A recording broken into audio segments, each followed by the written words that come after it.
밤 10시입니다. 고속도로를 달리다 지쳐서 휴게소로 들어섭니다. 주차장에는 차들이 빼곡합니다. 분명 사람이 있습니다. 그런데 라면 코너 불 꺼져 있습니다. 돈가스 식당 셔터 내려가 있습니다. 분식 코너 의자가 뒤집혀 있습니다. 어둠 속에서 유일하게 불빛이 켜진 곳은 딱 한 군데입니다. 편의점 하나뿐입니다. 이게 2026년 지금 전국 비수도권 고속도로 휴게소 180곳 중 40여 곳의 실제 풍경입니다. 불과 몇 년 전만 해도 달랐습니다. 명절 연휴 뉴스에는 어김없이 휴게소 풍경이 나왔습니다. 인산인해, 줄줄이 늘어선 차량, 김이 모락모락 나는 호두과자. 전국 고속도로 휴게소가 한 해에 벌어들이는 돈이 1조 4천억 원이었습니다. 어지간한 대기업 계열사, 부럽지 않은 숫자입니다. 그런데 말입니다. 지금 그 시장은 9,800억 원으로 쪼그라들었습니다. 30%가 넘게 빠진 겁니다. 어떤 휴게소는 5년 만에 적자가 167억 원이 쌓였습니다. 운영사가 두 손 들고 나가도 후임 사업자가 나타나지 않았습니다. 그냥 텅 비어버린 겁니다. 그런데 더 이상한 게 있습니다. 바로 그 어둠 속에서 불 꺼진 식당들 사이에서 편의점 하나만 환하게 빛나고 있다는 겁니다. 도대체 왜일까요? 같은 공간인데 누구는 망하고 누구는 돈을 버는 이 역설. 진짜 이유는 따로 있습니다. 지금부터 그 숨겨진 구조를 낱낱이 파헤쳐드리겠습니다. 당신이 고속도로를 달린다면 반드시 들어야 할 이야기입니다. 끝까지 집중해 주십시오.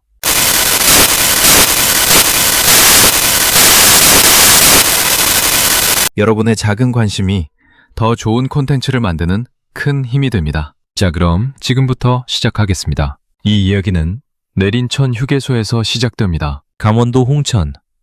서울에서 차로 1시간 반 거리에 있는 이 휴게소는 개장할 때만 해도 기배가 컸습니다. 강원도로 향하는 관광객, 화물차, 주말 나들이 차량이 쉬지 않고 드나드는 길목이었으니까요. 그런데 개장 5년 만에 장부를 열어보니 누적 적자가 167억 원이었습니다. 167억 원입니다. 5년 동안 팔고 또 팔았는데 결과가 마이너스 167억 원이었습니다. 운영사는 손을 들었으니 더 이상 못하겠다고. 그런데 더 황당한 건 그 다음입니다. 운영 포기 공고를 냈는데 들어오겠다는 사업자가 나타나지 않은 겁니다. 황금 있지, 고속도로 위, 독점 상권. 이런 조건이면 줄을 서야 정상 아닙니까? 그런데 아무도 손을 안 들었습니다. 이건 뭔가 심각하게 잘못됐다는 신호입니다. 내린천만의 이야기가 아닙니다. 마장 휴게소, 기흥 복합휴게소, 이름만 들어도 아는 대형 휴게소들이 수십억 적재를 내고 줄줄이 사업권을 포기했습니다. 전국 비수도권 휴게소 180곳 중 40여 곳은 지금 이 순간도 밤 9시만 되면 식당 문을 닫습니다. 주유소는 열려 있지만 밥 먹을 곳은 없습니다. 화장실만 쓸 수 있는 껍데기 휴게소가 된 거죠. 그렇다면 여기서 질문이 생깁니다. 고속도로 휴게소가 망한다는 게 가능한 이야기입니까? 고속도로를 달리는 차량이 하루에도 수백만 대인데 선택지도 없고 경쟁도 없는 그 독점 공간에서 왜 적자가 납니까? 이 질문에 답하려면 먼저 이 시장이 어떻게 생겨먹었는지부터 들여다봐야 합니다. 그 구조 안에 비밀이 숨어 있습니다. 먼저 배경부터 말씀드리겠습니다. 고속도로 휴게소는 단순한 가게가 아닙니다. 겉으로 보기엔 그냥 주유소에 밥집 몇 개 붙어 있는 것 같지만 그 안에는 돈이 오고 가는 이중 구조가 숨어 있습니다. 맨 위에는 한국도로공사가 있습니다. 고속도로 위의 땅, 건물 모두 도로공사 소유입니다. 도로공사는 이 땅을 운영사에 임대합니다. 운영사는 임대료를 내고 휴게소 전체를 관리합니다. 그리고 운영사는 다시 식당, 편의점, 기념품 가게 같은 입점업체들에게 자리를 빌려줍니다. 입점업체는 그 자리 사용료로 매출의 일정 비율을 수수료로 냅니다. 간단하게 정리하면 이렇습니다. 도로공사에 임대료 내는 운영사, 운영사에 수수료 내는 입점업체, 입점업체에 음식값 내는 소비자. 이 3층 구조입니다. 여기서 중요한 것이 있습니다. 이 3층 구조는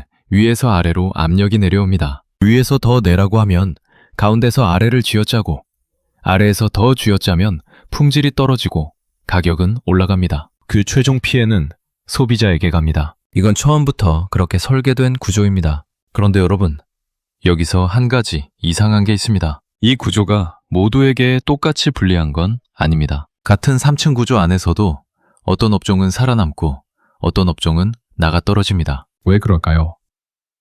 그 이유를 알려면 먼저 이 시장이 얼마나 크게 무너졌는지부터 확인해야 합니다. 코로나 이전 전국 고속도로 휴게소의 연간 총 매출은 1조 4천억 원이었습니다. 1조 4천억 원입니다. 전국 200여 개 휴게소가 합산해서 낸 숫자인데 이걸 하루로 나눠도 400억 원에 가깝습니다. 하루 400억 원. 웬만한 중견기업 분기 매출을 매일 찍어내는 시장이었습니다. 그 시장이 지금 9,800억 원입니다. 1조 4천억 원에서 9,800억 원으로 30%가 넘게 빠진 겁니다. 단순히 코로나 때 잠깐 줄었다가 회복된 게 아닙니다. 회복이 안 됩니다. 코로나가 끝난 이후에도 사람들이 돌아오지 않는 겁니다. 이유가 있습니다. 첫째, 재택근무 확산으로 주중 고속도로 이용 자체가 줄었습니다. 둘째, 젊은 세대를 중심으로 톨게이트를 나가서 맛집을 찾아가는 패턴이 자리 잡았습니다. 내비게이션으로 바로 검색하고 10분만 벗어나도 훨씬 맛있는 식당을 찾을 수 있으니까요. 셋째,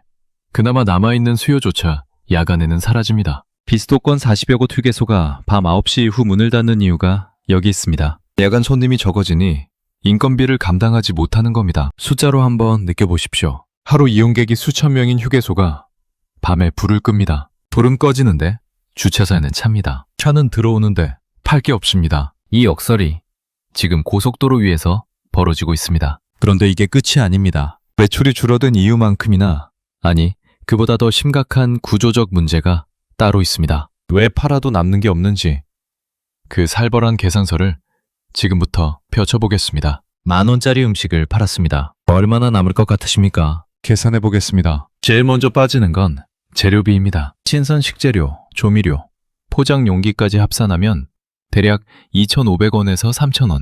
다음은 인건비입니다. 최저임금 기준 한 그릇당 약 1,000원에서 1,500원. 전기세, 가스비, 정수기 관리비 합쳐서 또 500원. 여기까지 빼면 10,000원 중 5,000원 정도가 남습니다. 자, 이제부터 진짜 문제가 시작됩니다. 운영사에 내는 수수료. 고속도로 휴게소 입점업체의 평균 수수료율은 40% 안팎입니다. 10,000원에 40%, 4,000원이 운영사 통장으로 바로 빠져나갑니다. 아까 5,000원 남았다고 했죠?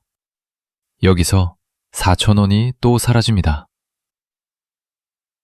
남은 돈은 1,000원입니다. 카드 수수료, 감가상각, 폐기 손실, 세금까지 털고 나면 실제로 점주 손에 남는 순수익은 수백 원 수준입니다. 10,000원을 팔아서 수백 원입니다. 이 구조를 못 버티고 나간 사례가 줄줄이 있습니다. 마장 휴게소, 기흥 복합 휴게소 모두 수십억 적자를 내고 사업권을 포기했습니다. 그들이 나가면서 남긴 말이 있습니다. 수수료만 줄여줘도 살아난다. 그런데 수수료는 줄어들지 않았습니다. 눈치채셨습니까?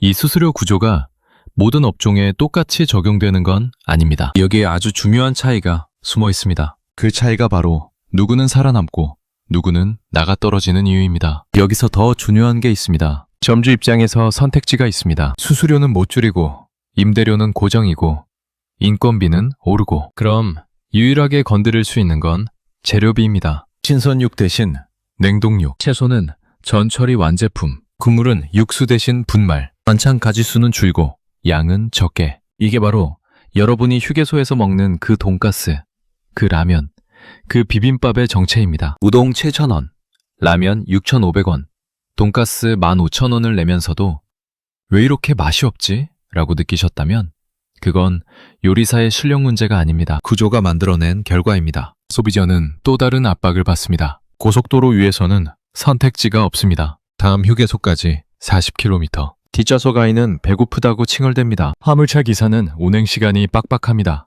맛집을 찾아 나갈 여유가 없습니다. 그냥 눈앞에 있는 곳에 들어가는 겁니다. 경제학에서는 이걸 포로 시장이라고 부릅니다. 소비자가 다른 선택을 할 수 없도록 가둬놓은 시장이라는 뜻입니다. 포로 시장에서는 품질을 올릴 이유가 없습니다. 가격을 낮출 이유도 없습니다. 손님은 어차피 옵니다. 그러면 가장 합리적인 전략은 원가를 낮추는 것뿐입니다. 냉동 돈가스, 분말 국물, 최소 인력. 이 선택이 점주 개인의 도덕 문제가 아니라 구조가 강요한 생존 전략이라는 게 비극입니다. 그런데 이 황폐한 구조 속에서 혼자 번성하는 곳이 있습니다. 같은 휴게소 안에서 식당이 문을 닫는 그 공간에서 매출이 오히려 26.7%나 늘어난 곳. 진짜 문제는 따로 있습니다. 그리고 그 진짜 문제가 바로 이 이야기의 핵심입니다. 편의점 이야기를 해야 할 시간입니다. CU를 운영하는 BGF 리테일이라는 회사가 있습니다. 이 회사가 요즘 고속도로 휴게소 편의점 운영권을 아주 공격적으로 따내고 있습니다. 왜 그럴까요? 숫자를 보면 바로 이해가 됩니다. 휴게소 편의점은 일반 가맹 편의점보다 매출이 최대 100배까지 납니다. 100배입니다. 포로 시장의 힘이 고스란히 편의점 매출로 흘러가는 겁니다. 실제로 최근 1년 사이 고속도로 휴게소 편의점의 식음료 매출은 26.7%나 증가했습니다. 이게 바로 핵심입니다. 식당 점주는 수수료 40%에 짓눌려 냉동 재료를 씁니다. 그런데 편의점은 다릅니다. 편의점은 프랜차이즈 본사가 협상력을 가지고 운영사와 계약합니다. 개인 점주와 대기업 브랜드의 협상력은 애초에 다릅니다. 같은 수수료 구조 안에서도 대형 브랜드는 유리한 조건을 끌어낼 수 있습니다. 반면 개인이 운영하는 분식집, 라면 코너, 지역 특산물 매장은 그럴 힘이 없습니다. 결과는 지금 눈으로 보이는 그대로입니다. 편의점은 환하게 켜져 있고 식당은 셔터가 내려가 있습니다. 이 구조는 우리에게 무엇을 의미할까요?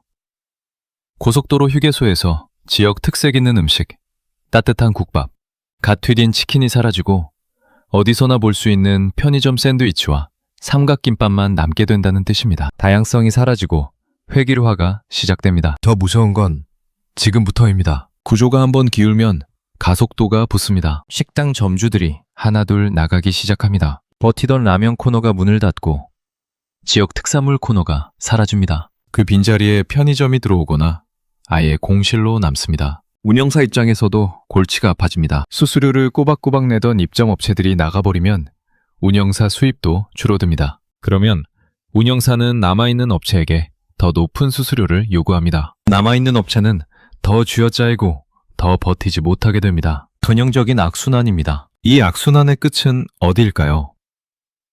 전국 고속도로 휴게소가 편의점 하나, 패스트푸드 한두 개, 주유소로만 구성되는 공간으로 변합니다. 지역마다 달랐던 특산물 코너, 손맛 나는 국밥집, 명물 호두과자 가게가 전부 사라집니다. 서울에서 부산까지 달려도 어느 휴게소에 들러도 똑같은 풍경, 똑같은 메뉴만 보게 됩니다. 소비자 입장에서도 선택지는 더 좁아집니다. 편의점 샌드위치가 싫어도 대안이 없습니다. 포로 시장이 더 완벽한 포로 시장이 되는 겁니다. 가격 경쟁은 사라지고 품질 경쟁도 사라집니다. 남는 건 오직 편의점 가격표뿐입니다. 결국 이 구조가 계속되면 고속도로 휴게소는 대형 자본과 프랜차이즈 브랜드만 살아남는 공간으로 완전히 재편됩니다. 그리고 그 비용은 고스란히 운전자 여러분이 부담하게 됩니다. 이제 가장 중요한 이야기입니다. 이 사태가 이렇게까지 커지자 정부도 움직이기 시작했습니다. 논의되고 있는 방안은 20년 만에 구조 개편입니다. 한국도로공사 산하에 전문 관리 회사를 설립하고 일부 휴게소를 직접 운영하는 방식을 검토 중입니다. 위탁 운영체제에서 직영체제로 전환해서 수수료 구조를 낮추고 가격과 품질을 정상화하겠다는 취지입니다. 들으면 그럴듯합니다. 그런데 여기서 냉정하게 생각해 봐야 합니다. 지금의 수수료 구조는 하루아침에 만들어진 게 아닙니다. 수십 년에 걸쳐 굳어진 민영화 위탁 계약의 결과물입니다. 이미 맺어진 계약들이 있고 운영사들과 체결된 장기 협약들이 있습니다. 이걸 직영으로 바꾸려면 기존 계약을 해지하거나 재협상해야 하는데 그 과정에서 법적 분쟁과 막대한 비용이 발생합니다. 검토 중이라는 말이 실제 행동으로 이어지기까지 얼마나 걸릴지 아무도 모릅니다. 그리고 더 근본적인 문제가 있습니다. 직영으로 바꿔도 수수료 구조 자체를 뜯어고치지 않으면 결과는 똑같습니다. 관리 주체가 민간 운영사에서 공공관리회사로 바뀌는 것일 뿐 입점업체에 부과되는 수수료율이 그대로라면 아무것도 달라지지 않습니다. 답은 바로 이겁니다. 수수료 구조를 실질적으로 낮추지 않으면 직영이든 위탁이든 결과는 같습니다. 구조가 바뀌지 않으면 사람이 바뀌어도 소용없습니다. 우리가 낸 15,000원짜리 돈가스 값은 여전히 보이지 않는 곳으로 흘러가고 있습니다. 그렇다면 이 구조가 만들어내는 파급 효과는 어디까지 갈까요? 고속도로 휴게소가 무너지면 그 충격은 휴게소 안에서 끝나지 않습니다. 먼저 지역 농가와 납품업체입니다. 전국 고속도로 휴게소는 지역 농산물, 특산물, 수산물을 납품받는 주요 경로였습니다. 강원도 감자, 충청도 한우, 남해 미역이 휴게소를 통해 전국 소비자에게 연결됐습니다. 식당들이 문을 닫고 편의점 중심으로 재편되면 이 납품 채널이 사라집니다. 편의점은 본사 물류 시스템으로 돌아가기 때문에 지역 소규모 납품업체가 들어갈 자리가 없습니다. 지방 농가의 판로가 하나씩 줄어드는 겁니다. 다음은 장거리 운전자 안전 문제입니다. 비수도권 40여 곳 휴게소가 밤 9시 이후 식당 문을 닫는 상황에서 야간 장거리 운전자, 특히 화물차 기사들이 식사할 곳이 없어집니다. 졸음운전 예방을 위해 충분한 휴식과 식사가 필수인데 멈출 곳이 없으면 그냥 달리게 됩니다. 안전 인프라에 구멍이 생기는 겁니다. 여기에 전기차 전환이라는 변수까지 더해집니다. 주유는 3분이면 끝나지만 급속 충전은 20에서 30분이 걸립니다. 사람들이 휴게소에 훨씬 오래 머물러야 하는 시대가 오고 있습니다. 그런데 지금 상태로는 30분 동안 있을 이유가 없습니다. 비싸고 맛없고 볼 것도 없는 공간에 30분을 버티면 고문입니다. 충전기만 늘리고 콘텐츠가 없으면 그 휴게소는 거대한 주차장이 됩니다. 이게 끝이 아닙니다. 충청북도 어느 고속도로 휴게소에서 20년 넘게 라면 코너를 운영해온 60대 점주 얘기를 해드리겠습니다. 이분은 코로나 전에는 하루 300그릇을 팔았습니다. 6,500원짜리 라면 300그릇이면 하루 매출이 195만 원입니다. 수수료 40% 떼고 재료비 떼고 인건비 떼면 얼마 안 남지만 그래도 먹고 사는 데는 문제 없었습니다. 코로나 이후 달라졌습니다. 하루 300그릇이 100그릇으로 줄었습니다. 매출이 3분의 1 토막이 난 겁니다. 그런데 수수료율은 그대로입니다. 임대료는 고정입니다. 최저임금은 올랐습니다. 재료비도 올랐습니다. 매출은 줄었는데 고정 비용은 그대로거나 올라간 상황입니다. 이분이 선택한 건 야간 영업 포기였습니다. 저녁 8시에 문을 닫습니다. 밤 10시에 고속도로를 달리는 운전자는 이 휴게소에서 라면을 못 먹습니다. 편의점 컵라면을 삽니다. 그런데 컵라면 팔아서 돈 버는 건 편의점 본사입니다. 이분한테 오는 돈이 아닙니다. 이 이야기가 특별한 케이스가 아닙니다. 전국 40여 개 비수도권 휴게소에서 비슷한 결정을 내린 점주들이 수십 명입니다. 20년을 버텨온 사람들이 하나씩 셔터를 내리고 있습니다. 그 셔터가 내려가는 소리가 단순한 폐업 소식이 아닙니다. 20년 동안 유지해온 고속도로 위 생활 인프라가 하나씩 사라지는 소리입니다. 자, 그렇다면 우리는 어떻게 해야 할까요? 이 구조를 개인이 바꿀 수 있을까요?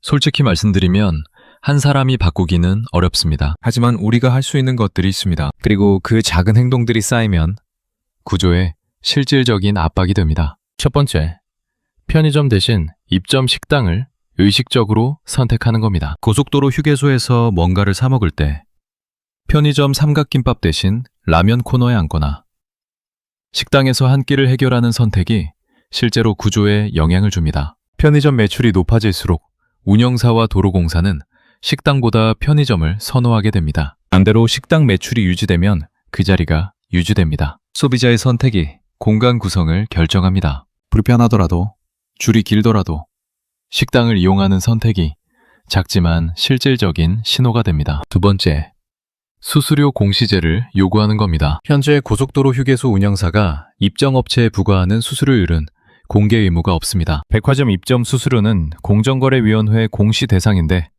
고속도로 휴게소는 그렇지 않습니다. 이걸 공개하게 만드는 것, 즉 수수료 공시제를 요구하는 것이 구조 개선의 첫걸음입니다. 투명한 정보는 소비자의 알 권리이기도 하고 불합리한 수수료를 개선하는 압력 수단이기도 합니다. 국회 국토교통위원회나 공정거래위원회에 민원을 넣거나 이 문제를 다루는 언론 보도에 관심을 갖는 것만으로도 작은 목소리가 됩니다. 세 번째, 정부의 직영 전환 정책을 맹정하게 감시하는 겁니다. 정부가 20년 만에 고속도로 휴게소 직영 전환을 검토하고 있다고 했습니다. 그런데 이게 실제 수수료 인하로 이어지는지 꼼꼼히 지켜봐야 합니다. 직영으로 바꾼다는 발표와 수수료율을 낮춘다는 실행은 다른 이야기입니다. 관리 주체만 바꾸고 구조는 그대로 두면 점주도 소비자도 달라지는 게 없습니다.